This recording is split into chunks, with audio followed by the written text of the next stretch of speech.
Hola, bienvenidos a este nuevo episodio de Historia con Chayito. El día de hoy estaremos hablando de un tema muy interesante que es el tranvía. A muchos de nosotros nos puede dar un tanto de nostalgia el ver las fotografías antiguas de la ciudad y ver tanto el tranvía o las vías que atravesaban toda la calle Hidalgo. Vamos a comenzar primero con la estación del ferrocarril. La primera no la vamos a encontrar en el lugar donde se localiza en la actualidad, sino que esta estaba en el Potrero de Guadalupe, que se localizaba exactamente frente a la hacienda de San Juan, que era propiedad también de Francisco Llamosa, no nada más la hacienda de San José del Carmen. Pero en el año de 1887, el jefe político J. Jesús Peña va a pedir la concesión a la empresa de ferrocarriles para construir la nueva estación en el lugar donde nosotros la conocemos. Y en 1895, el nuevo jefe político, Emeterio Urrutia, va a conseguir la aprobación del ayuntamiento para firmar ante notario público que se llamaba Jesús Nieto, una nueva concesión entre el ayuntamiento, ferrocarriles y Francisco Llamosa para la construcción o el tendido de las vías ya del tranvía que venían desde la hacienda de San José del Carmen, entraban por toda la calle Hidalgo, daban vuelta en lo que se conocía como la calzada Alderete y llegar finalmente a la estación. El objetivo de este tranvía va a ser poder transportar todo el grano que se estaba produciendo en la hacienda de San José del Carmen para poderla vender pues a diferentes partes del país. Recuerden que en ese momento pues el ferrocarril era el medio de transporte más moderno que existía en nuestro país.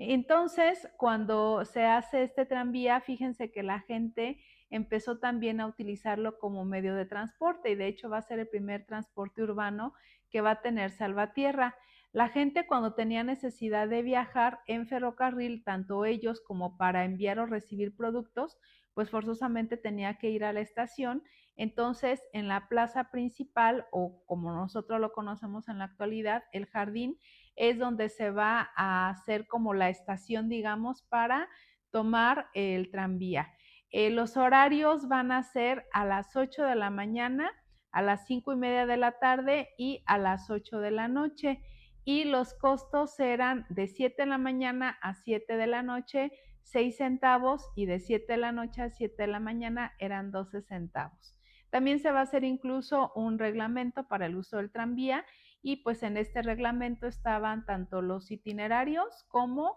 los costos. Posteriormente ya el tranvía va a seguir funcionando, pero fíjense un detalle bien interesante. A los 30 días de empezar a funcionar el tranvía,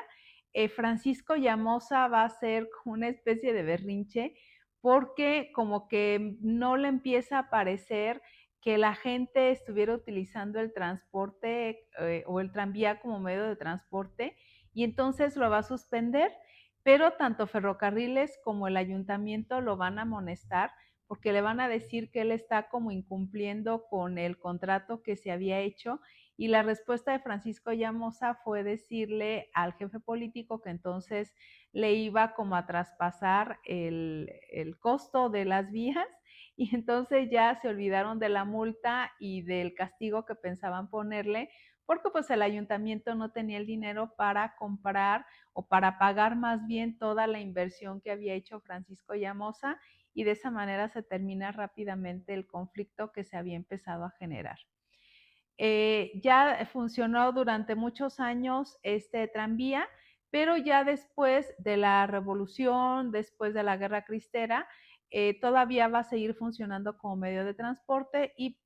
sobre todo porque ya la hacienda ya no era propiedad de los Llamosa, y también ustedes saben que a partir de la revolución pues ya la hacienda se va a reducir de manera considerable y pues ya no tenía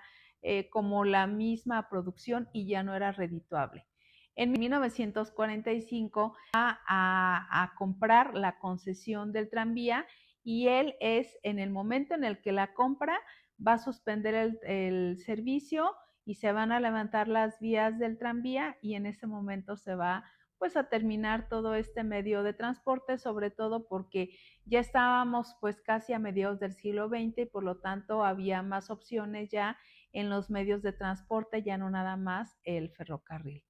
Si te ha gustado este episodio, compártelo, no olvides darle me gusta, esperamos tus comentarios y nos vemos en el próximo episodio.